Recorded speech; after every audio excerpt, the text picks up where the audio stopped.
श्री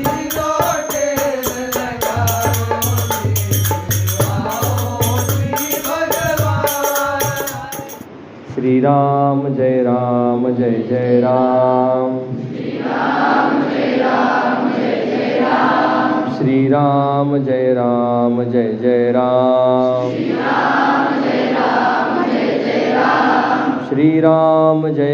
जय जय राम। श्री राम जय जय राम। श्री राम जय जय राम। श्री राम जय जय राम। श्री राम जय जय राम। श्री राम जय जय राम। नारायण। माझा परिचय तर गुरुजींनी आपल्याला सांगितला, बरोबर आहे, पण तुमचा परिचय तर मला नाहीच आहे. मग तुम्ही मला परिचय सांगणार? हां, कसं सांगणार? तुम्ही तुमचं नाव आणि गावाचं नाव, ठीक आहे, लवकर लवकर, कारण सगळेजण, ठीक आहे. कुठून सुरू करायचं? इथून सुरू करायचं. बसून सांगा जोरात. म्हणजे आपल्याकडे महाराष्ट्राच्या अनेक जिल्ह्यांमधून विद्यार्थी आहेत, बरोबर आहे. बहुतांश विद्यार्थी बीड, लातूर, परभणी या परिसरातले आहेत. काही परप्रांतीय आहेत जे उत्तर प्रदेश आणि तेलंगणामधून आहेत, बरोबर आहे. काही साताऱ्याचे आहेत. म्हणजे काय, एवढ्या लांब लांबून का आले तिथे? म्हणजे आता तेलंगणामधून आला तू इथे, काय वाटतं तुम्हाला? विद्यालय कमी पडला ना तिथे, म्हणून इथे आला तो. यांना हाँ, विद्यालय कम पड़ गया, उधर नहीं है ना विद्यालय अपना. भाग्यनगर में कहाँ है? भाग्यनगर में अपना विद्यालय है? मेरे जानकारी में तो नहीं है. क्या नहीं है? श्रीशैलम में गुरुकुल है, दूसरा है, अपने प्रतिष्ठान का नहीं है. दूसरे तो बहुत सारे हैं. तो आप लोग यहाँ पर वेद सीखने के लिए आए हैं, अलग अलग शाखा के आप विद्यार्थी हैं. तो हम इस वैदिक ज्ञान को क्यों सीखना चाहते हैं? ये वैदिक ज्ञान को सीख करके क्या हो जाएगा? आपण हिंदीमध्ये बोलायचं की मराठीमध्ये? कितने लोगों को मराठी नहीं आती है और कितने लोगों को हिंदी नहीं आती है? हिंदी नहीं आती है, हिंदी समजतच नाही असे कोणी आहे? येते का नाही? येत नाही? हिंदी कळत नाही? नक्की? हिंदी समजावी लागेल. ठीक है, हिंदी में हम बात करेंगे तो सबको समझ में आ जाएगा, ठीक है. तो हमको वेद क्यों सीखने हैं, अथवा आप लोग वेद क्यों सीखने के लिए आए हैं? वेद क्यों सीखने के लिए आए हैं आप लोग? आप लोग स्कूल क्यों नहीं जाते? नर्सरी में क्यों नहीं जाते? देखो, गुरुजी ने शुरुआत में ही बोला था कि मैं आपसे गप्पा करने के लिए आया हूँ. तो गप्पा तो दोनों तरफ से होती है. एक ही आदमी नहीं बोलता ना गप्पा करते समय, चर्चा करते समय एक ही आदमी बोलता है क्या? दोनों तरफ से बातचीत होती है ना, तो होनी चाहिए बातचीत. हाँ, तो सवाल हमारे होंगे, जवाब आपके होंगे, फिर सवाल आपके होंगे, जवाब हमारे होंगे. ठीक है, चलिए बताइए, तो वेद क्यों सीखने के लिए आए हम? आपको ऐसा नहीं लगता स्कूल जाना चाहिए वो बाकी बच्चों के जैसा टिफिन बॉक्स लेके? हाँ, उनकी मम्मी ऐसे उसको मुंह में जो है कवा खिलाती है, बड़ा होने के बाद में भी. हाँ, देखते हैं ना, कहीं पे कहीं देखा होगा आप लोगों ने, अपना वाटर बैग, स्कूल का डब्बा लेकर के जाता है. तो आपको ऐसा नहीं लगता आपको भी ऐसा जाना चाहिए? नहीं लगता है? नहीं लगता, इसलिए तो आप यहाँ आए. असं वाटत नाही म्हणून तर इथे आलात ना तुम्ही, नाहीतर तुम्ही पण गेले असते तिकडेच डब्बा घेऊन आणि बॉटल घेऊन. मग इथे का आले तुम्ही? हे वेद शिकण्यासाठी का आले? काय होणार आहे वेद शिकून? हा, वेदांचं रक्षण करणार आपण. बरं, आणि आपण जर नाही शिकलो तर मग वेदांचं रक्षण होणार नाही का? आपल्यामुळे होत आहे असं वाटतंय का आपल्याला? मग नेमकं कशासाठी आलो आपण? काय होणार? वेद शिकून काय होणार सांगा? क्यों आए आप इतना दूर से यहाँ तेलंगाना से? हाँ, वेद पढ़ने के लिए, पर पढ़ के क्या होएगा उससे?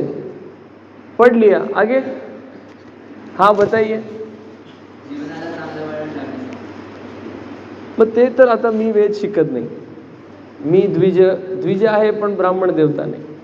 मग माझ्या जीवनाला चांगलं वळण आहे का नाही? हाँ, क्या लगता है आपको? ऐसा कुछ खंबीर जवाब दीजिए ना. क्या हो जाएगा वेद सीखने से? क्या हो जाएगा? क्यों सीखना है वेद? हाँ, घरच्यांनी पाठवलंय म्हणून आलो म्हणायचं आहे. घरचे म्हणले जावा चला गुरुजींकडे 4 वर्ष वेद विद्यालयाचा वारा खाऊन या इथे गोदावरीच्या तटावरती चांगलं. हाँ, बोला ना. अरे तुम्हाला बोलावं लागणार आहे, नाहीतर आपली चर्चा पुढे जाणार नाही. हे लक्षात घ्या तुम्ही. मी भाषण द्यायला नाही आलो आहे, ती तुम्हाला भेटून जाईल पुस्तकांमध्ये. आणि ते एक टिक केलं गुगलवर जाऊन काय जे विषयावरती पाहिजे त्या विषयावर माहिती भेटून जाईल. माहिती देण्यासाठी मी आलेलो नाही. हां, तुम्ही विचार केलं पाहिजे ह्यासाठी मी आलोय फक्त. हां, आता तुम्ही इथे कोणी 1 वर्षापासून असेल, कोणी 2 वर्षापासून असतील, कोणी 3 वर्षांपासून असतील. इथे का आले तुम्ही? वेद शिकायसाठी. ठीक आहे, वेदांचं रक्षण होईल, पण तुम्ही नाही जर शिकले तर वेदांचं रक्षण होणार नाही का? मला सांगा. होईलच ना, आपल्या भरोश्यावर थोडीच जग आहे. मग काय वाटतं तुम्हाला? तुमचं उत्तर चुकीचं नाही आहे, पण तुमचं उत्तर पूर्णपणे 100% पूर्णपणे संपूर्ण नाही आहे. उत्तर पूर्णपणे बरोबर नाही असं आहे. सांगा सांगा, बताइए, आप बताइए, आप बताइए, आप क्यों आए हैं यहाँ? अरे यहाँ आके खेलेंगे कूदेंगे थोड़ी नहीं, आप पढ़ने के लिए आए हैं. पर इससे क्या हो जाएगा इसे पढ़ करके? हाँ, क्या हो जाएगा पढ़ करके? आपके पास मैं 30 तक गिनूंगा, 30 सेकंड का समय. आप सब लोग आंखें बंद करके विचार करिए, और फिर मैं किसी को भी पूछूंगा तो उसको खड़े होकर के जो है प्रामाणिक और सही उत्तर देना है. नहीं तो फिर आपको यहीं से घर भेज देंगे, क्योंकि आपको पता ही नहीं आप यूँ क्यों आए. ठीक बात समझ रहे हैं आप? हमारी बात समझ रहे हैं? क्या आप हमारी बात समझ रहे हैं? हाँ, तो हम 30 तक गिनते, मन ही मन गिनते, क्योंकि आपको डिस्टर्ब हो जाएगा नहीं. अब आंखें बंद करिए सब लोग, सीधे बैठिए. हाँ, सीधे बैठिए, ताट, हाथाची घडी तोंडावर बोट. और फिर आप विचार करिए आंखें बंद करके कि हम यहाँ क्यों आए हैं, किस कारण से आए हैं. विचार करो, आंखें बंद करो, विचार करो. हो गया? विचार हो गया? हो गया? अभी किसी को भी पूछे आंखें खोलिए. चलिए सब लोग आंखें खोलिए. चलो अभी ये जो है रैपिड फायर का जो राउंड शुरू होता है. अभी हम जिसको भी पॉइंट करेंगे उसको खड़े होकर के बताना है कि आप यहाँ क्यों आए हैं. ठीक है, चलिए पीछे से शुरू करते हैं. पीछे वालों के उत्तर बहुत अच्छे होते हैं. तो इस लाइन में सबसे पीछे जो भैया बैठे हुए, हाँ, आप इस लाइन में, आप चश्मा जिन्होंने पहना हुआ है, आप खड़े हो जाइए. आप जी, आप सबको बताइए कि आप यहाँ क्यों आए हैं, वेद क्यों सीखना चाहते हैं.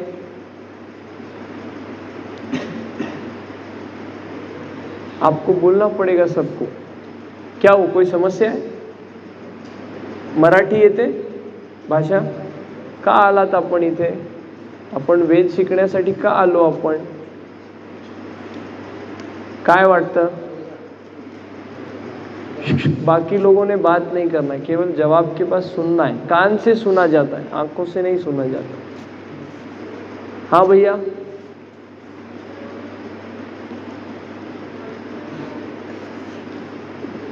जवाब कुछ तो कुछ दो ना, सही गलत अच्छा बुरा गलत कुछ भी दे दो, जवाब दो। आपको क्या लगता है, जैसे आप भोजन करते हैं, ठीक है, अब कोई लोग जो है जीभ के स्वाद के लिए भोजन करते हैं और बढ़िया बढ़िया मालपुआ खाने को मिल रहा है, खीर रबड़ी खाने को मिल रहा है, इसलिए टेस्टी है।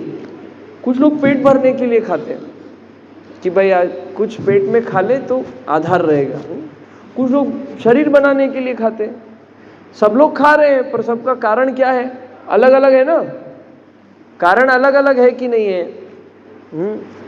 विद्यार्थी लोग पढ़ाई करते हैं, जो ये जो बाहर की पाश्चात्मिक जो पढ़ाई है, अंग्रेजी पढ़ाई है, वो करते हैं। कुछ लोग पैसा कमाने के लिए करते हैं, कुछ लोग नाम कमाने के लिए करते हैं, कुछ बड़े पद प्रतिष्ठा के लिए करते हैं। अलग अलग कारण से लोग पढ़ाई करते हैं। वैसे आप यहाँ वेद सीखने के लिए क्यों आए हैं, उत्तर तो पता होना चाहिए ना, होना चाहिए कि नहीं होना चाहिए। आपको यहाँ से जाना है छत्रपति संभाजी नगर, अब आपको पता ही नहीं है कहाँ जाना है तो कैसे जाएंगे। अच्छा, पता है कि हम यहाँ विद्यालय में वेद सीखने के लिए आए हैं, मतलब हमको यहाँ से छत्रपति संभाजी नगर जाना है, पर कैसे जाना है अगर ये पता नहीं है, अथवा वहाँ जाकर के क्या करना है ये पता नहीं है, तो वहाँ जाकर के क्या करेंगे। फिर पहुँच गए संभाजी नगर, छत्रपति संभाजी नगर पहुँच गए, अब आगे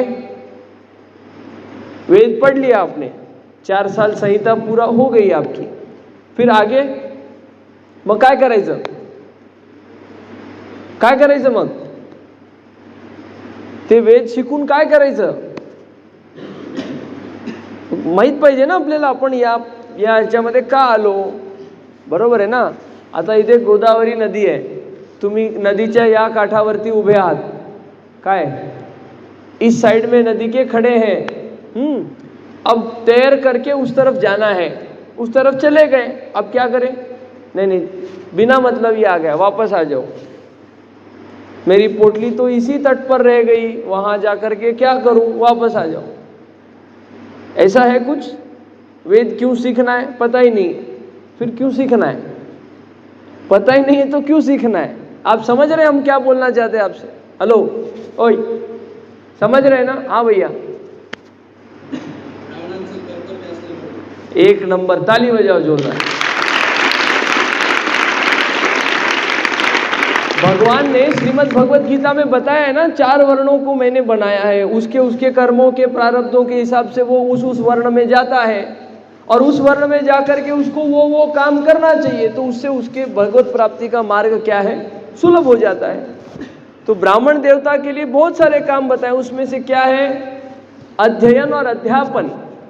अध्ययन किस चीज का होगा, कंप्यूटर साइंस का होगा क्या, अध्ययन किस चीज का होगा, वेदों का होगा, परंपरागत शास्त्रीय ज्ञान का होगा। तो हमको हमारे पूर्वजों से हाँ, आजोबा पणजोबा खापर पणजोबा, ये परंपरा से क्या प्राप्त हुआ है, वैदिक ज्ञान प्राप्त हुआ है। और आप लोग ब्राह्मण कुल में जन्म लिए हैं, तो आपका क्या काम है, मुख्य काम क्या है, वेदों को पढ़ना और पढ़ाना, ये एक भाग है। फिर हमारे पूर्वजों ने अथवा भगवान ने ब्राह्मण देवता को ये काम क्यों बोला, वैश्यों को, व्यापारियों को, क्षत्रियों को ये काम क्यों नहीं बोला, ये एक उप प्रश्न है। और वो पढ़ करके इससे क्या हो जाएगा। किसी ने एक उत्तर दिया कि संस्कृति का रक्षण करना है अथवा वेदों का रक्षण करना है। तो वेदों का रक्षण मतलब क्या, कौन बताएगा, वेदों का रक्षण मतलब क्या।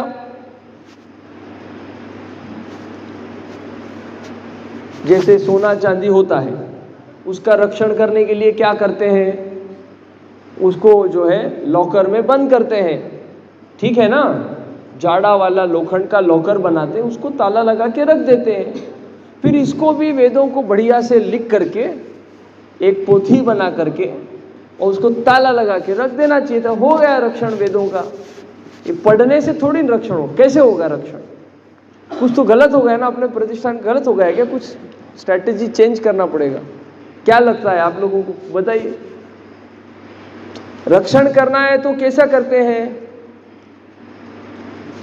आपके पास सोने का एक ईंट दिया, कैसे रक्षण करेंगे? उसका बहुमूल्य है, तो उसको लेकर के ऐसा बाजार में घूमेंगे तो क्या हो जाएगा?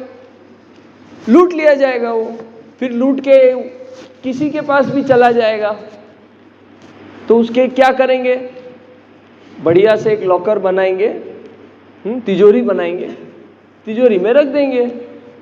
तो वेदों का ज्ञान कायम रखने के लिए एक बढ़िया से ताड़पत्र पे, नहीं तो सोने के पत्र पे, नहीं तो नॉन डिग्रेडेबल एक ऐसा पेपर के ऊपर जो खराब नहीं होता है, ऐसा लिख करके या उसका बढ़िया ऑडियो रिकॉर्डिंग करके सेव करके एक चिप में डाल करके लॉकर में बंद कर देना।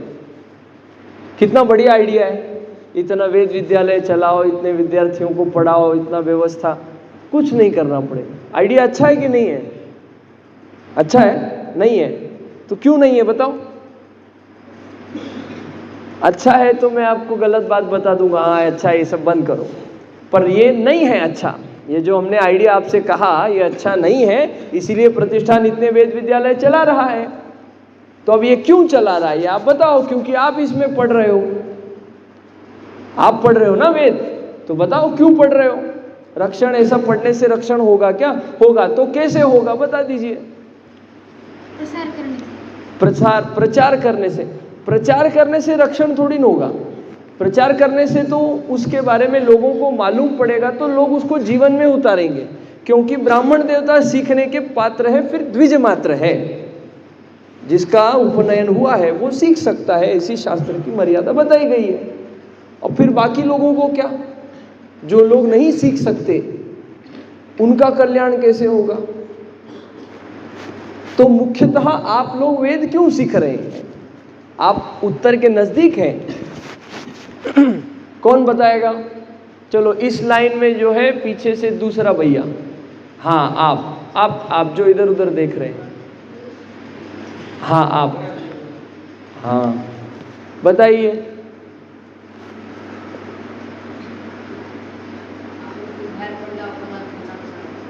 आपण बाहेर पडल्यानंतर काय म्हणताय? तो कोणाला पण? आता मला भूकच लागली नाही आणि तू म्हणतो की नाही तुम्हाला ताट वाढतो, बसाच.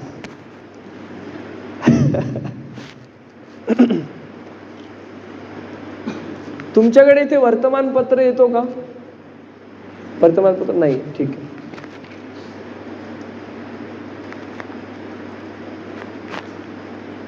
तुम्ही सुट्टीमध्ये घरी जाता? घरी जाता? किती दिवसांसाठी जाता? कितने दिनों के लिए जाते हैं आप लोग? हाँ, दीपावली में 15 दिन और गर्मी की छुट्टियों में 25 दिन, तो 2 से 3 सप्ताह 4 सप्ताह आप घर जाते हैं। तब आप अगल बगल में जो विद्यार्थी सामान्य शाला में, सामान्य विद्यालय में जाते हैं उनको देखते होंगे ना? हाँ, उनमें और आप में फर्क है कि नहीं है? क्या फर्क है? सामान्य शौचाचार की भी समझ उन लोगों में नहीं है। ठीक बात? हाँ, और क्या फर्क ध्यान में आता है?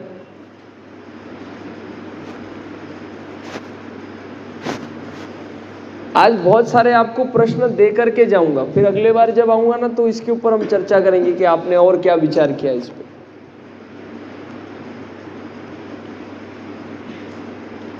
कुछ तो फर्क है ना, कुछ तो बढ़िया और ज्यादा यहाँ पर है, इसलिए आप यहाँ आ रहे हैं। आपको नहीं लगता कि टिफिन बैग लेके चले जाए? लगना चाहिए। बढ़िया मोबाइल देखने को मिलता है, टीवी देखने को मिलता है, सीरियल देखने को मिलता है, कार्टून देखने को भी मिलता है, कार्टून बनने को भी मिलता है। सब कार्टून ही तो है बाहर, है कि नहीं? ओ भैया बताइए, आप जिन अंगूठी पहनी है जिन्होंने कुछ, हाँ आप ही हाँ उभे राहा, आपणच उभे राहा. हो, सांगा काय फरक आहे वैदिक विद्यार्थ्यांमध्ये आणि सामान्य विद्यार्थ्यांमध्ये? का शिकतो आपण वेद? हा एकच महत्त्वाचा प्रश्न आहे ज्याची चर्चा करण्यासाठी मी इथे आलो आहे. बाकी तर काय माहिती सगळी उपलब्ध आहे. शिकवतात ना सगळे गुरुजी आचार्यजन शिकवतात. मी काय वेगळं सांगणार, मला कुठे काय येतं. बोला, का शिकतो आपण वेद, काय होणार त्याच्यानी, कोण मदत करणार, कोण आहे तुझा मित्र, कोण आहे सगळ्यात चांगला मित्र. हा उभं कर त्याला उभं कर, मदत कर रे मित्राला. संकटाच्या वेळी धावून येणारा खरा मित्र. आता तो संकटात सापडलाय, त्याला उत्तर येत नाही, त्याला मदत नाही केलं तर तुझी मैत्री तुटून जाईल. खडे हो जाइए, बताइए गुरुजी आता कितवा वर्ष आहे तुझ्या संहितेचा. 5वा वर्ष आहे. म्हणजे आता तू परीक्षा देणार का या वर्षी.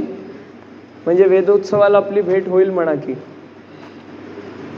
मग काय करायचं बाहेर पडल्यावर वेद शिकून. वेदमूर्ती काय लिहू पुढे नाव तुझं. हा ह ब प लिहू, ते पण करतो कीर्तनाचा कोर्स. अरे वेदमूर्ती लागणार का नाही तुझ्या नावाच्या पुढे, सांग मला. मी काय चुकीचं बोलतोय का. चेष्टेचा विषय नाही दादांनो. आपण जे करतोय ते माहित पाहिजे का नाही आपल्याला. मला नदीच्या पलीकडे जायचंय म्हणून तुम्ही नौकेमध्ये बसले, पोहायला सुरू केलं, तिथे पोहोचले आणि माहीतच नाही काय करायचं. हा वेदाध्ययन नावाच्या या नावेमध्ये तुम्ही बसले. या जगाच्या कारभारामध्ये सगळं सोडून तुम्ही या नावेमध्ये बसले आणि या नावेत बसून तुम्हाला जायचंय. संहिता पूर्ण करायची आहे, वेदोत्सवात सुवर्ण मुद्रिका घ्यायची आहे आणि पुढे काय करायचंय माहित नाही म्हटल्यानंतर वेद शिकून काय कर. बरोबर आहे की नाही माझा प्रश्न. काय करणार वेदमूर्ती गुरुजी. हाँ बोला, क्या करेंगे आप.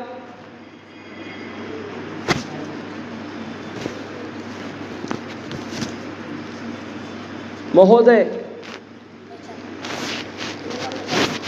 प्रचार करेंगे. कैसे करेंगे, किसके पास करेंगे. कोई नहीं सुनता है बाजार में बात ये सब.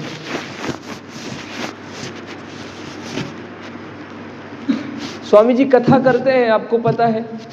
हाँ तो अभी बंबई में अगले महीने में या शायद उसके अगले महीने में वेद के ऊपर कथा होने वाली है.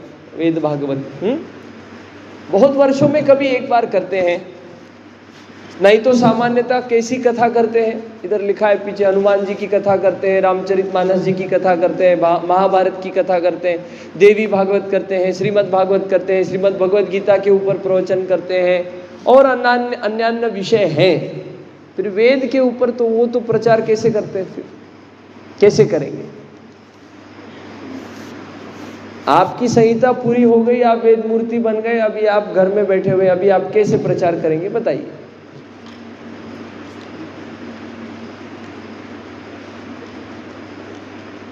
आप जल्दी से बताइए, फिर मैं अभी शुरू करने वाला हूँ मेरे जवाबों का सिलसिला. फिर आपको मजा आएगा सुनने में. कुछ अलग बता रहे. कौन बताएगा, कौन है आपका मित्र, कौन है आपका मित्र, कौन है. इसको छोड़कर क्या, नहीं तो इसको बताएगा, ये ऑलरेडी खड़ा है पहले से ही. हाँ कौन है आपका मित्र, कौन है. मित्र ही नहीं है, मित्रहीन. हाँ कौन है, खड़ा कीजिए उसको. बोलिए परम पूज्य महोदय, खड़े हो जाइए. जल्दी जल्दी, समय नहीं अपने पास. क्या है, चलिए खड़ा हो जाइए, नाम लीजिए, खड़ा हो जाइए भैया. हाँ चला सांगा, का आलो आपण इथे वेद शिकण्यासाठी, काय होणार आहे ह्याच्यानी. सांगा सांगा सांगा. हे सगळं रेकॉर्डिंग व्हायला लागलंय, होत आहे तुमच्या माहितीसाठी. तुम्ही उत्तर द्यायला पाहिजे, नाहीतर मग गुरुजींकडे आपण प्रश्न घेऊन जाऊ.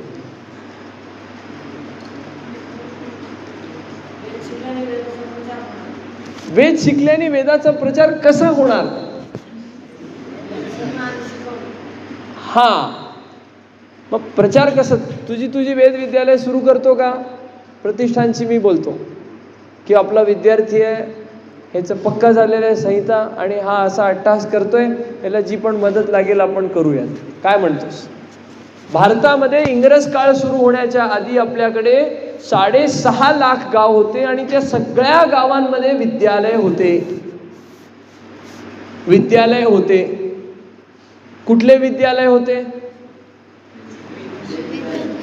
वैदिक परंपरेचे विद्यालय होते.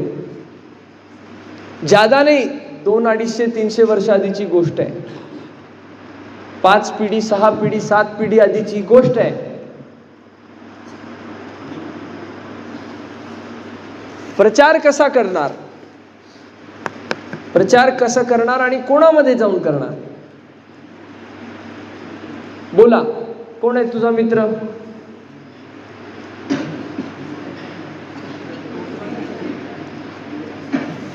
इस कक्षा का सबसे विद्वान विद्यार्थी कौन है?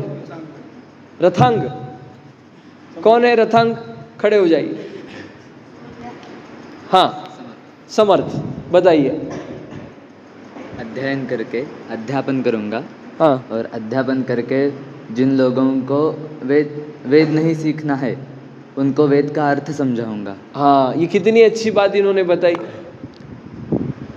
अध्ययन करूंगा, फिर अध्यापन करूंगा, और जिनको अध्यापन करवाया है उनके माध्यम से जो जिनके लिए संस्कृत सीखना, वेद सीखना संभव नहीं है, उनको उसका अर्थ बताऊंगा. ऐसा इन वेदों के अर्थ में क्या है जिसको आप बताना चाहते हैं या उसके पीछे लगे हुए हैं? भगवत गीता में श्री कृष्ण जी ने कहा है कि वेदो खिलो धर्म मूलम. वेद है धर्मों के मूल है, इसलिए धर्म सबको समझना चाहिए. मनुष्य धर्म ही है कि धर्म को समझना है. जो धर्म को समझता है वही मनुष्य होता है. क्या बात है, बहुत जोरदार ताली हो. और अगर हम धर्म को नहीं समझेंगे तो क्या हो जाएगा? अगर धर्म को नहीं समझे तो हम एक पशु मात्र रह जाएंगे. उससे क्या हो जाएगा? मतलब दूसरों में और हम में कोई फर्क ही नहीं बचेगा. किस में? दूसरों में मतलब किस में? मतलब भगवान के पास जाने का मार्ग ही ब्राह्मण देवता दिखाते हैं, और अगर हमने ही मार्ग नहीं दिखाया तो फिर कोई भी उस मार्ग पर नहीं जा सकेगा. तो क्या हुआ? लोग तो खुश हैं, 84 लाख योनि में भटकने में खुश है, इसलिए तो सब गलत काम करते हैं. ठीक बात है ना? आज किसी जिले की आबादी मान लीजिए 10 लाख लोगों की है, 20 लाख लोगों की है, उसमें से कितने लोग वैदिक कार्य से जुड़े हुए हैं, अथवा कितने लोग भगवान के कार्य से जुड़े हुए हैं, अन्य किसी मंदिर परिसर के किसी कार्य से जुड़े हुए हैं? बहुत कम लोग. बराबर है? सब लोग अपने अपने किसी न किसी दूसरे कार्य में जुड़े हुए हैं, जो माया का खेल है. तो फिर चल ही तो रहा है सब. तो क्या हो जाएगा वेद सीखेंगे तो, और क्या हो जाएगा नहीं सीखेंगे?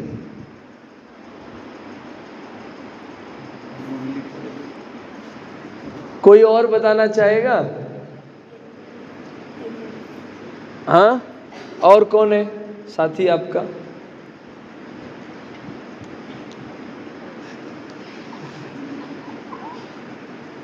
कौन है बताओ, आपका मित्र कोई है तो, या आप बताओ कुछ. अगर किसी ने नहीं सीखा तो फिर भगवान ने जो कहा है वो फिर आगे कौन ले जाएगा? फिर वही बात जो आरंभ किया था कि हम कोई ठेकेदार थोड़ी ने. भगवान ने लिख के भेजा आपके नाम पे पत्र कि भाई नहीं समर्थ आपको ले जाना है. हाँ, लिख करके भेजा है. इसलिए तो हमें ब्राह्मण जन्म दिया है. हाँ, फिर बजाओ ताली. ये जो उत्तर दे रहे हैं ना, ये इस कारण से दे रहे हैं क्योंकि किसी न किसी संबंध में हमारे शास्त्रों में जो बात लिखी गई है उसका अर्थ जान रहे हैं. उसका अर्थ जानने से उसको जीने का प्रयत्न कर रहे हैं, और उसको जीने के प्रयत्न में ये सारे उत्तर दे रहे हैं. ठीक बात. मैंने उनसे क्या पूछा प्रश्न कि क्या भगवान ने आपके नाम से चिट्ठी लिख के भेजी है? तो जो नास्तिक व्यक्ति होगा वो क्या कहेगा? जिसको शास्त्रों में विश्वास नहीं है, श्रद्धा नहीं है, वो क्या कहेगा? भगवान ही नहीं होते तो क्या लिख के देंगे? कहाँ है? कहाँ? चिट्ठी थोड़ी लिख के भेजी है. पर उसको चिट्ठी का स्वरूप पता है. चिट्ठी का स्वरूप क्या है? ये देह ही एक चिट्ठी का स्वरूप है. ये देह आज अभी प्रेजेंट है, माने अभी वर्तमान काल है, ठीक है। अभी के वर्तमान काल का कोई भविष्य काल है? भविष्य काल है ना। अरे एक क्षण हो गया, अभी अगला क्षण इसका भविष्य था ना, तो ये जिसका भविष्य काल होने वाला है वो वर्तमान हो गया, वो वर्तमान हो गया। तो ये वर्तमान जिस काल का भविष्य था वो काल कौन सा था? हाँ बोलो कौन सा था? भूतकाल। तो जिसको ये गणित समझ में आ रहा है समय का, जगत के चलने की जो विधि है, जो इसको जान रहा है, वो व्यक्ति बताएगा कि मैं इस मनुष्य देह में अपने प्रारब्धों से हूं। और ये सब बात को, जो जीवन जीने की विद्या है, ये सब बात को मूल रूप से किसी शास्त्र में बताया गया है। तो कौन शास्त्र है? ये वेद है। आप जो संहिता याद करते हैं उसका जब अर्थ करेंगे तो उसमें सब वर्णन किया हुआ है। 4 वेदों के अलग अलग विषय है ना, चारों वेदों के अलग अलग विषय है और उसमें ये सब वर्णन किया हुआ है मूल रूप से।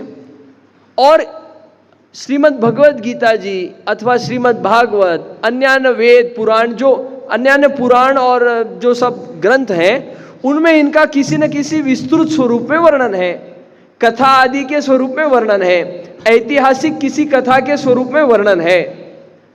तो ये सब वर्णन की मूल बात कहां से आती है? वेदों से आती है। वेदों से आने के कारण, वेद सब ज्ञान का मूल होने के कारण आप वेद सीख रहे हैं। आप समझ में आ रही है आपको बात, क्यों सीख रहे हैं? ठीक है, सब लोग बैठ जाइए। अब आप वेद क्यों सीख रहे हैं समझ में आ गया। दुनिया में जितना भी ज्ञान उपलब्ध है, दुनिया में जितना भी ज्ञान उपलब्ध है, उस सब का मूल क्या है? वेद है। आप बोलेंगे वेद में कंप्यूटर साइंस लिखा हुआ है क्या? न्यूक्लियर फिजिक्स लिखा हुआ है क्या? डायरेक्ट नहीं लिखा हुआ पर इनडायरेक्टली तो लिखा हुआ है। जैसे मान लीजिए, हम आपको एक उदाहरण देते हैं। विज्ञान में एक कॉन्सेप्ट है, उसका नाम है टेलीप्रोटेशन। क्या नाम है? टेलीप्रोटेशन। टेली माने दूर, प्रोटेशन माने जाना। मतलब क्या? एक अणु होता है, अणु के अंदर एक प्रोटॉन होता है, एक न्यूट्रॉन होता है, एक इलेक्ट्रॉन होता है। इसके 3 तत्व है। एक अणु माने एटम, पी लो, महर्षि कनाड ने बताया ना, पी लो। उसके 3 भाग होते हैं। उसमें से जो प्रोटॉन होता है वो इस स्थान से गायब होकर के दूसरे स्थान पर प्रस्तुत हो जाए, यहां से गायब होकर के दूसरे स्थान में प्रस्तुत हो जाए, इस प्रक्रिया को टेलीप्रोटेशन बोलते हैं। अब हमको बताइए, हमारा शरीर किससे बना हुआ है? पंचतत्व से बना हुआ है। पंचतत्व क्या है? वो किससे बने हुए? जल किससे बना हुआ है? अणुओं से बना हुआ है ना। अणु से बना हुआ है कि नहीं बना हुआ है? हाँ या ना? हाँ। अणु समझते हो? अच्छा, हम बता रहे। ये पंछा है, ठीक है। ये कैसे बना है? धागे से बना है। दिखाओ धागा कहाँ है? ये तो कपड़ा है। ऐसा ऐसा ऐसा जूम करना पड़ेगा ना, तो दिखेगा ना, नजदीक जाने के बाद धागा दिखेगा। समझ रहे हमारी बात क्या कह रहे हैं हम? तो वैसे ही ये किसी भी तत्व को आप लेकर के जूम करेंगे, उसके अंदर जाएंगे, तो किससे बना हुआ है? किसी न किसी अणु से बना हुआ है। उस अणु में एक है प्रोटॉन, एक है इलेक्ट्रॉन, एक है न्यूट्रॉन। कहने का मतलब है कि हम लोग भी किससे बने हुए हैं? अणु से बने हुए हैं। अब आधुनिक विज्ञान बोलता है कि वो अणु प्रस्तुत हो रहा है, अनुपस्थ हो रहा है, प्रस्तुत हो रहा है, गायब हो रहा है, कहीं और हो रहा है। इसको टेलीप्रोटेशन बोलते हैं। और हमारे ऋषि मुनि मंत्र विद्या से एक जगह से गायब हो करके दूसरे जगह पर प्रस्तुत हो सकते थे। तो ये एक विज्ञान नहीं है क्या? एक विज्ञान नहीं है क्या?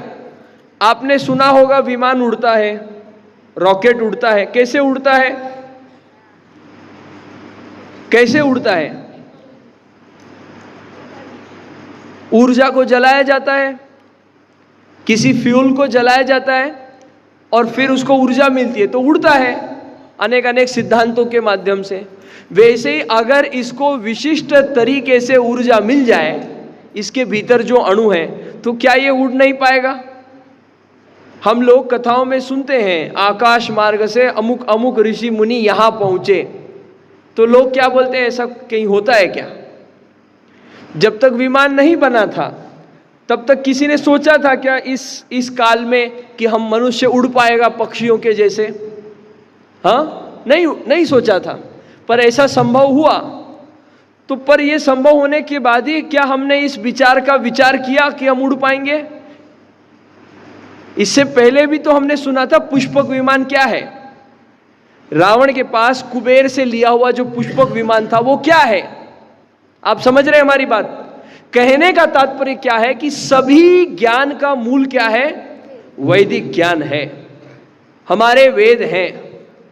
और उसका जब हम अर्थ का अभ्यास करते हैं तो गूढ़ रूप से दुनिया की ऐसी कोई भी कॉन्सेप्ट नहीं जो उसमें हमको देखने के लिए नहीं मिलती। किसी न किसी स्वरूप में वो उस स्तोत्र में, श्लोक में लिपिबद्ध की हुई है।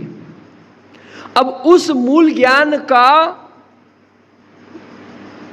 अध्ययन करना, उसको संजो करके रखना, उसको सेफ रखना, ये दायित्व है।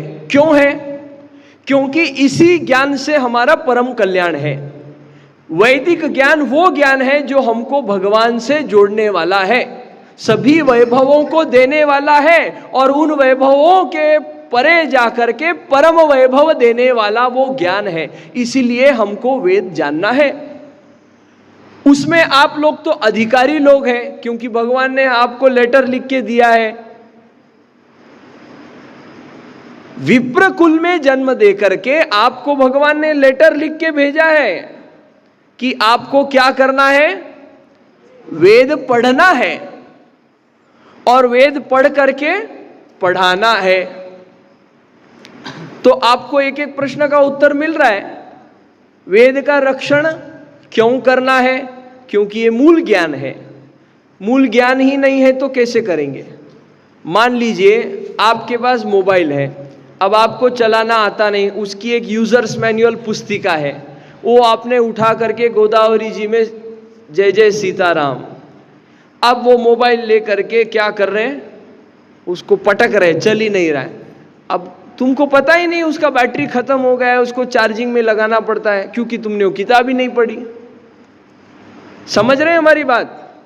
इसी प्रकार से जीवन जीने की विद्या पढ़ ही नहीं रहे हैं तो जीवन कैसा जीना चाहिए? पशुओं के जैसे जी रहे हैं, कुछ भी खा रहे हैं, कुछ भी पी रहे हैं, कैसे भी सो रहे हैं, कोई भी क्रिया कर रहे हैं। ज्याला काय शिंग शेपूट नाही, अशा सगळ्या गोष्टी आपण मनुष्य देह प्राप्त करून करत आलेलो आहोत, आणि त्याच्यामुळे अराजकता वाढत आहे। मला सांगा, तुमच्या सगळ्यांच्या घरामध्ये फ्रीज असेल, रेफ्रिजरेटर आहे का नाही? त्या फ्रीजमध्ये नाना प्रकार असतात। उदाहरणार्थ छोटा, एकदम छोटा फ्रीज असतो, एकदम छोटा बॉक्स, त्याच्यानंतर थोडा मोठा असतो, इथपर्यंत येतो, त्याच्यानंतर डबल डेकरचा असतो, डीप फ्रीज आणि फ्रीज, ठीक आहे। त्याच्यानंतर काही लोकांच्या घरात कपाटासारखा फ्रीज असतो, किंवा तुम्ही कुठे मोठ्या हॉटेलला किंवा कुठे पाहिलं असेल आईस्क्रीमच्या दुकानात काही काही डीप फ्रीजच्या खोल्या असतात। मी संगमनेरला एका शाळेत गेलो होतो, तिथे डीप फ्रीजचं एक रूम होतं, ठीक आहे। आणि आमच्या मेडिकल कॉलेजमध्ये एक विभाग आहे फॉरेन्सिक सायन्सचा, तर मृतदेह झाल्यानंतर त्याला कधी कधी जपावं लागतं, नातेवाईक लांबून येत आहेत तर त्याला त्या फ्रीजमध्ये ठेवून टाकतात, मोठा फ्रीज असतो असं खोलीसारखा। मग सगळ्या फ्रीजचं मूल काम काय? काय करणं? थंड करणं। आणि समजा फ्रीज असा आहे की ते थंडच करत नाही, असू शकतं ना, त्याच्यामधली गॅस लीक झाली, विजेचा कनेक्शनच लागत नाहीये, होऊ शकतं का नाही? मग असा फ्रीज तुम्ही ठेवणार का? काय करणार? अरे खूप चांगला आहे, चालतच नाही, ठेवणार का? अशा पद्धतीने माणसांचं पण आहे। माणसाचं मूल काम काय आहे? माणूस म्हणून जगणे. दादांनी सांगितल्याप्रमाणे समर्थांनी आपल्याला काय सांगितलं? मानव देह प्राप्त हुआ है तो भगवान का कार्य करने के लिए प्राप्त हुआ है. भगवान ने जो आज्ञा दी है उसका पालन करने के लिए ये मिला है. और वो छोड़ करके अगर हम सब दूसरा कर रहे हैं तो क्या हो जाएगा? फ्रिज ठंडा काम नहीं कर रहा है. और ये हमको कौन बता रहा है? वो फ्रिज के साथ में जो यूजर मैनुअल आया है ना, वो बता रहा है. वो कौन है? वो कौन है? वो यूजर मैनुअल कौन है? पुस्तक हमारे वेद हैं. इसलिए वेदाध्ययन आवश्यक है. अब इन वेदों की जो रचना है वो संस्कृत भाषा में है. ठीक बात.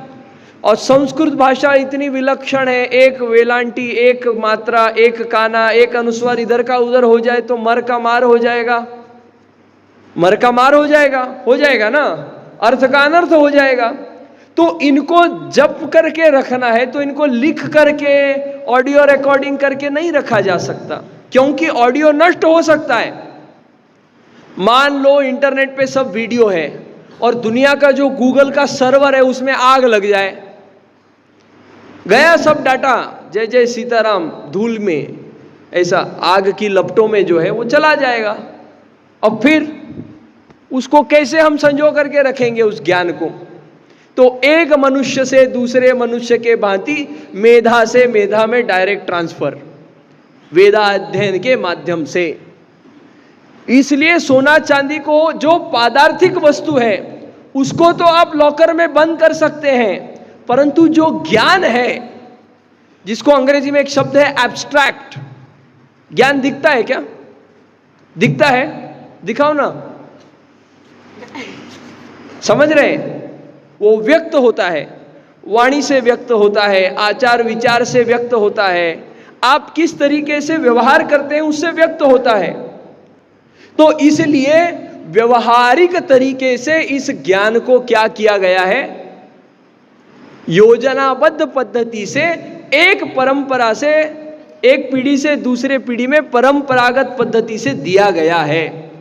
और इसी वेदाध्ययन की प्रक्रिया से वेदों का संरक्षण होता है. और इसलिए आप लोग वेदाध्ययन कर रहे हैं. इसलिए प्रतिष्ठान के इतने वेद विद्यालय हैं और भी बनने वाले हैं, क्योंकि इसी माध्यम से इसका रक्षण हो सकता है. मूलभूत तो आप याद कर लेते हैं संहिता से. फिर पद क्रम घन क्या है? रोहित बजरंगलाल तापड़िया मेरा नाम है. फिर उसी को दोहरा करके, आगे पीछे उलट सुलट करके आप उसको याद करते हैं, उसको बोलते हैं. कुछ भी हो जाए, अर्थ का अनर्थ न हो जाए, इसलिए ये सब रचनाएं, ये सब व्यवस्थाएं हैं पद क्रम घन की. आपको समझ में आई बात? नहीं, वो टाइपिंग मिस्टेक हो गया जी, वो उधर मर की जगह मार आ गया, ऐसा बोलने से चलेगा क्या? अगली सब पीढ़ियां मारने लग जाएगी फिर मरने की जगह. समझ रहे हैं आप? आपने बोला जा मर जा और आपने बोला जा मार, तो फर्क है ना दोनों में. आप टाइपिंग मिस्टेक कह करके चले जाएंगे, पर हमारे ऋषियों ने, मुनियों ने, भगवान ने इसका विचार किया कि किसी भी पद्धति से ये परंपरा दूषित नहीं होनी चाहिए, इसका रक्षण होना चाहिए. और उस रक्षण की यही टेक्निक है, पीढ़ी दर पीढ़ी हम इसको बताते हैं.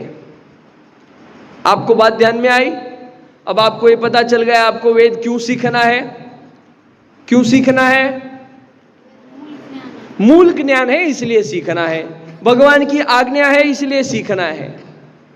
दूसरा आप कैसे ये क्यों सीख रहे हैं सर, क्यों उसको याद कर रहे हैं? क्योंकि यही पद्धति सर्वश्रेष्ठ पद्धति है.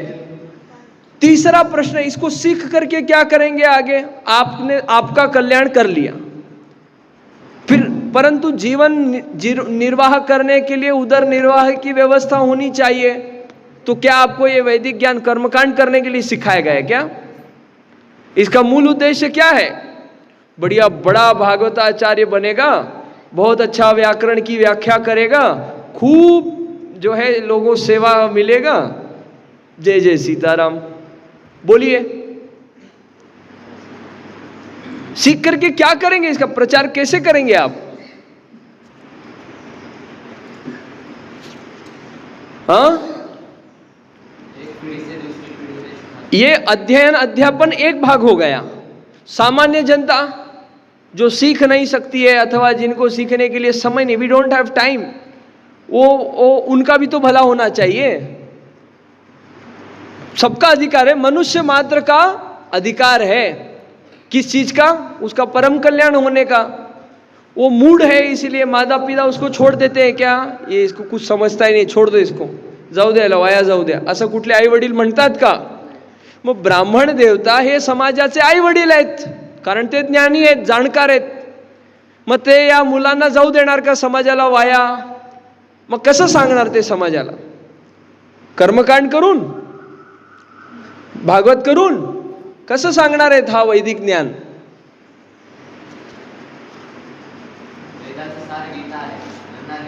क्या बात है। स्वामी जी 2 वाक्य हमेशा बोलते हैं, एक बोलते हैं Vedas for classes and Gita ji for masses, और दूसरा क्या बोलते हैं? क्या बोलते हैं? अवघड असलेले वेद त्यांना सोपं केलं तर काय भेटतं? श्रीमद भगवत गीताजी. आणि सरळ असलेली श्रीमद भगवत गीताजी त्याला अवघड केल्यानंतर काय होतं? आपल्याला वेद प्राप्त होतात. सामान्य माणसाला वेद कळणार नाहीयेत, त्यामुळे तुम्ही काय करताय? त्याला गीतेच्या स्वरूपात सांगतायत. मग त्याच्यामध्ये तुम्ही वेदांचा जर संदर्भ घेतला तर तुम्हाला कोणी फासावर लटकवणार आहे? कोणी प्रतिप्रश्न करणार आहे? नाही. त्यामुळे या ज्ञानाला जाणून समाजाला तुम्हाला त्याला काय करायचंय? पोस्ट करायचंय. या भगवत परंपरेमध्ये आपण पोस्टमन आहोत.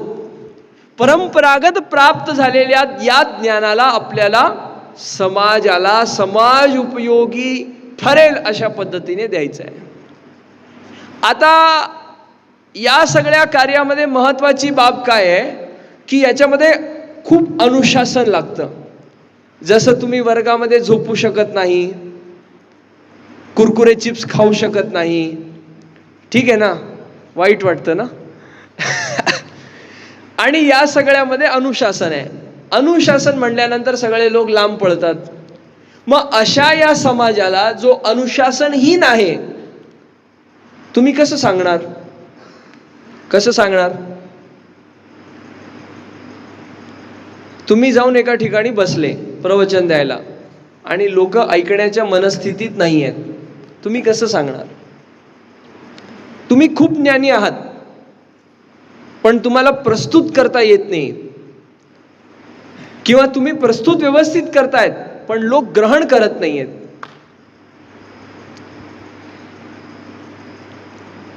कसं करणार? मग कसं सांगणार लोकांना? तुझं कल्याण करून घे, आम्हाला काय शिकू नको, अशी आजची पिढी आहे. त्याला आपण कसं सांगणार? गुरुजी कसं सांगणार? कसं सांगणार? मागे बघून सांगा, कसं सांगणार तुम्ही? तुम्ही तुमच्या गावात गेले, गावात बसून तुम्ही ठरवलं आता आपण भागवत कथा करायची. तुम्ही सांगताय शुकदेवजींनी वर्णन केलेलं आहे असं तसं सगळं, हे जग माया नश्वर आहे, भगवानचं भजन करा वगैरे वगैरे, आणि जनता तर काय ऐकायलाच तयार नाही आहे. ते म्हणतात महाराज भजन गाओ, भजन हमको नाचना है. तुम्ही काय करणार? ठीक आहे, पब्लिक डिमांड पे भजन बजाया जाए, चला वाजवा, असं करणार का? काय करणार? प्रॅक्टिकल प्रश्न आहे ना दादा. शिकलो एवढं, मी खूप शिकलो, पण त्याचा उपयोगच होत नाहीये. मी डॉक्टर आहे, मला माहिती आहे हे औषध त्या माणसासाठी उपयोगी आहे, तो आजारी आहे, माझ्याकडे आलाय, मी त्याला गोळी लिहून दिलं, गोळी लिहून मी दिली, त्याने विकत घेतली पण खाल्लीच नाही. मग बेजबाबदार डॉक्टर काय म्हणणार? जो लुटायला बसलाय, नवरा नवरी एकत्र आले, लग्न झालं, मला दक्षिणा भेटली, मग नवरा कसा आणि नवरी कशी, मला काय करायचंय? तो माझ्याकडे आला, मी त्याला औषध लिहून दिलं, माझं काम संपलं. हा बेजबाबदार चिकित्सक. जबाबदार चिकित्सक काय म्हणतो? ही माझी जबाबदारी आहे की तो गोळी घेईल, बरा होईल, आणि मी कसं त्याला सांगायचं ही माझी जबाबदारी आहे.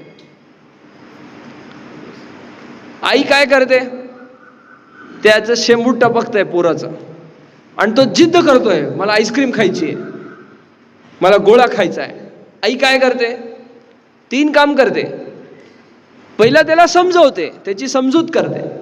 दुसरी, औषधासाठी त्याला पटवते, औषध घेणं आवश्यक आहे म्हणून त्याला कन्व्हिन्स करते. आणि तिसरं, औषधामध्ये फ्लेवर टाकते स्ट्रॉबेरीचं आणि त्याला पाजते औषध.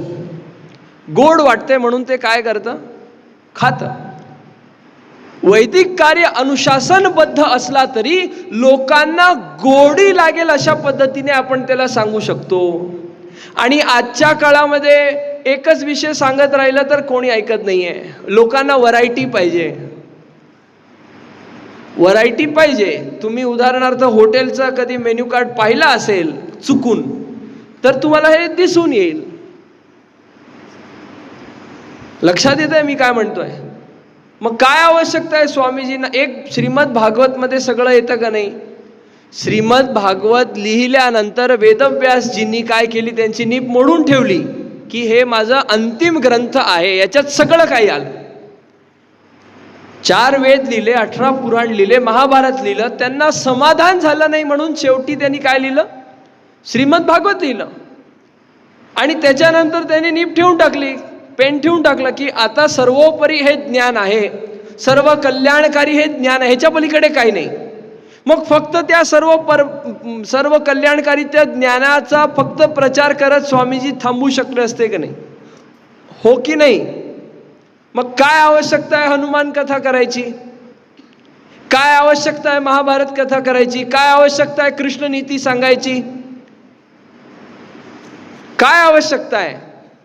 समाजाची आवश्यकता समजून यथार्थ पद्धतीने त्याला सांगण्याच्या या प्रयत्नामध्ये हा प्रयत्न आहे. समाजाला व्हरायटी पाहिजे. लक्षात येत आहे तुम्हाला मला काय म्हणायचं? तर ही स्वामीजींची शैली आहे. वैदिक ज्ञानाला सामान्य लोकांपर्यंत विविधतेने पटवून देणे ही त्यांची शैली आहे. तशी तुम्ही तुमची शैली ठरवू शकता आणि म्हणून तुम्ही हा ज्ञान शिकताय. लक्षात येते मी काय म्हणतोय? तुम्ही हा ज्ञान का शिकताय? लोकांपर्यंत पोहोचवण्यासाठी, लोक कल्याणासाठी शिकताय. लोकांचं कल्याण कसं होणार? तो ज्ञान त्याने ग्रहण केल्यानंतर होणार. लक्षात येते? आपण अनेक उदाहरणांची चर्चा का केली? यासाठीच केली ना. मग हाच प्रयोग तुम्हाला लोकांमध्ये करायचा आहे. लक्षात आलं? लक्षात आलं? चला आता आतापर्यंत आपण काय शिकलो त्याला समराईज करूयात आणि थांबूयात. शिक्षकाचा 1 तास पूर्ण होत आलाय, 1.5 मिनिटं राहिलेत. ठीक आहे. वेद का शिकायचे? 2 कारण. पहिलं, मूळ ज्ञान आहे. दुसरं, भगवत आज्ञा आहे, त्याच्यानेच परम कल्याण होणार आहे. अनाडी माणूस आहे, पाटी लावलेली आहे, समोर खड्डा आहे, जाऊ नये, वाचत नाही, जातो, पडतो. आपल्याला पण असंच करायचं असेल तर करू शकतो. आपल्या बरोबरीचे बाकी बटूक हेच करत आहेत. आता आपल्याला काय करायचं हे आपण ठरवायचं आहे. दुसरा प्रश्न, वेदाध्ययनाची ही पद्धती आपण का निवडली? सर्वोत्कृष्ट ही पद्धत आहे, सर्वोत्कृष्ट ही पद्धत आहे. तोड मरोड करके कैसे भी किया तो भी सर्वोत्कृष्ट ही पद्धत आहे. आधुनिक कुठल्याही तंत्रज्ञानाचा उपयोग करून या पद्धतीने आपण या ज्ञानाला जपून ठेवू शकत नाही. म्हणून आपण ही पद्धत परंपरागत पद्धतीने फॉलो करतोय. तिसरं, ही शिकून काय करायचंय? वेदांच्या ज्ञानाची गठरी घेऊन तुम्ही गोदावरी पार करून संहितेची परीक्षा देऊन त्या बाजूला गेले, मग त्या तटावर जाऊन काय करायचंय? तर तिथे उपस्थित जनसामान्यांना तुम्हाला उपदेश करायचा आहे. का करायचा आहे? तर परम कल्याण व्हावं याच्यावरती प्रत्येक जनमानसचा अधिकार आहे. पण ते अज्ञानी आहे आणि तुम्ही ज्ञानवान आहात, तर त्याला समजेल अशा पद्धतीने तुम्ही त्याला सांगणं तुमचं परम कर्तव्य आहे. याला न करता तुम्ही घेतलेल्या ज्ञानाचा अपमान आहे. म्हणून वेदांना सामान्य भाषेमध्ये लोकांपर्यंत पोहोचवण्याचं तुमचं मुख्य काम आहे आणि ही परंपरा कायम ठेवली पाहिजे. म्हणून काही लोकांनी याच्यामधून पुढे विद्यार्थी घडवण्याचं काम सुद्धा आवश्यक आहे. लक्षात आलं का शिकताय? हॅलो, लोकांना कसं सांगणार आहात हे लक्षात आलं का? तुमची शैली तुम्हाला ठरवायची आहे. जसं स्वामीजींची शैली ही विविधतेची आहे, तशी तुम्हाला तुमची शैली ठरवायची आहे, जेणेकरून लोकांना ती आवडेल आणि ते ग्रहण करतील. त्यांनी जर ग्रहण नाही केलं तर काही उपयोग नाही आहे. त्या ज्ञानाचा उपयोग नाही, सांगणाऱ्याचाही उपयोग नाही आहे. आणि त्याच्यामध्ये दोष लोकांचा नाही आहे. ते नीचच आहेत, ते निर्लज्जच आहेत, ते ऐकतच नाहीत असं आई बोलते का? तुम्ही समाजाची कोण आहात? माऊली आहात, हे लक्षात ठेवा. आणि त्या वात्सल्याच्या भावाने ज्ञानाला तुम्हाला प्रेमरूपामध्ये त्यांच्याबद्दलची चिंता आहे, म्हणून त्यांचं कल्याण व्हावं ही तळमळ आहे, या भावनेने जेव्हा तुम्ही सांगाल तेव्हा काय होणार आहे? तुमच्या ज्ञानाची यथार्थता होणार आहे. लक्षात आलं तुम्हाला? आणि याचे मूर्तिमंत स्वरूप तुमच्या समोर कोण आहेत? स्वामीजी आहेत. लक्षात आलं? लक्षात आलं का झोपी गेले? मग तुमच्या समोर हा उद्देश असला पाहिजे, मी बाहेर पडल्यानंतर हे सगळं करणार आहे. हे सगळं करत असताना वित्तार्जन होईल, धनार्जन होईल, तुमचा संसाराचा गाडा चालेल, तुम्ही काय भुके उपाशी पोटी मरणार नाही. जिसने दांत दिया है, जिसने पेट दिया है, वो चिंता करेगा. आलं लक्षात तुम्हाला? प्रॅक्टिकल सांगतो बरं का.